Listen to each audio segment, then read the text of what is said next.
última lección vamos a hablar sobre las reinfecciones, cómo se comportan los anticuerpos y cómo me interfieren las pruebas. No solamente cómo me interfieren, sino cómo las tengo que interpretar para poder nosotros acercarnos a ese diagnóstico presuntivo o definitivo. ¿Por qué le digo acercarnos? Porque muchas veces no podemos llegar al definitivo, no podemos ir hasta el sitio de la infección para hacer una prueba molecular, sino que tengo que recurrir a los anticuerpos. Entonces, vamos a explicarle el comportamiento de estos anticuerpos. No es vacunación, sino es por enfermedad. Tenemos aquí los títulos de anticuerpos de X enfermedad. Esto es un promedio, no es que en Ehrlichia pase esto específicamente, no, es un promedio. Además que todos los pacientes se comportan de manera diferente porque todos tienen su sistema inmunológico y no todos tienen el sistema inmunológico arriba. Buenas células para poderse defender, buenas concentraciones de anticuerpos, no sabemos las exposiciones que hayan tenido ellos anteriormente, por eso es que depende mucho, por eso este es un promedio de lo que vamos a nosotros a ver. Entonces aquí está el periodo de incubación, están 15 días antes del inicio de la sintomatología, en donde el propietario lleva al perro a consulta. Desde el día -14 hasta el día -7 tenemos un periodo de incubación hasta el día 0. Este día 0 tenemos entonces el paciente con fiebre y luego entonces empiezan a incrementarse los anticuerpos tipo IgM que van hasta el día 30, 35. Vamos a tener titulaciones de anticuerpos IgM, pero no van a desaparecer sino hasta los 3 meses. Otra vez es un promedio. Y empiezan a partir del día 7 a incrementarse los anticuerpos tipo IgG. Y van a tener aquí un pico significativo en el día 28. Es decir, si mi paciente vino a consulta el día 7, si yo le mido anticuerpos, es probable que me den negativos. Pero si yo le mido anticuerpos IgM, el anterior era IgG, si me mido anticuerpos IgM, es probable que sea una infección aguda y la puede detectar.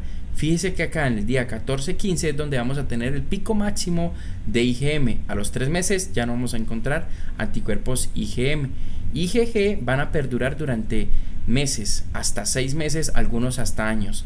¿Qué pasa? Aquí es donde se va a cronificar supuestamente la enfermedad y vemos que aquí en reinfecciones o no solamente reinfecciones, sino que fases que se activaron del parásito, por ejemplo Toxoplasma gondii, lo cual lo puede hacer. El hace mimetismo molecular en las fases de bradisóditos, evade el sistema inmunológico y luego de un montón de tiempo viene entonces la multiplicación del parásito. En este caso estamos hablando de una reinfección, es decir, el paciente se inmunosuprimió, no tenía anticuerpos de memoria, aquí vemos que se bajaron las concentraciones de anticuerpos y entonces volvió a tener contacto con esa misma bacteria o con una bacteria muy similar, los cuales los anticuerpos que el paciente tenía pues no me sirven porque esta es una nueva bacteria.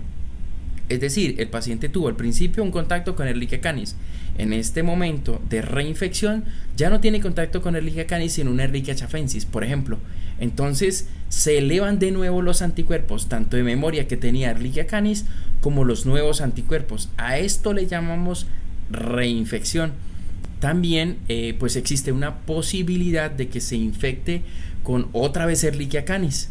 Pero porque los anticuerpos de memoria que tenía anteriormente, su concentración era demasiado baja y no fueron capaces de opsonizar para acabar con ese contacto en ese momento. Ahí podemos contar con una reinfección. Esto no es tan frecuente, pero sí puede llegar a suceder. Entonces, aquí en estas reinfecciones otra vez se elevan los anticuerpos IgM, pero ya no me van a perdurar hasta el día 28, sino hasta antes del día 21. Y aquí nosotros tenemos que medir estas dos, esto siempre y cuando no utilicemos una prueba molecular, porque en reinfecciones pues el parásito, el virus, la bacteria se está replicando de manera descontrolada. A eso le llamamos entre comillas enfermedad. Ahí es donde nosotros hacemos una prueba molecular y encontramos un paciente positivo. ¿Qué pasa?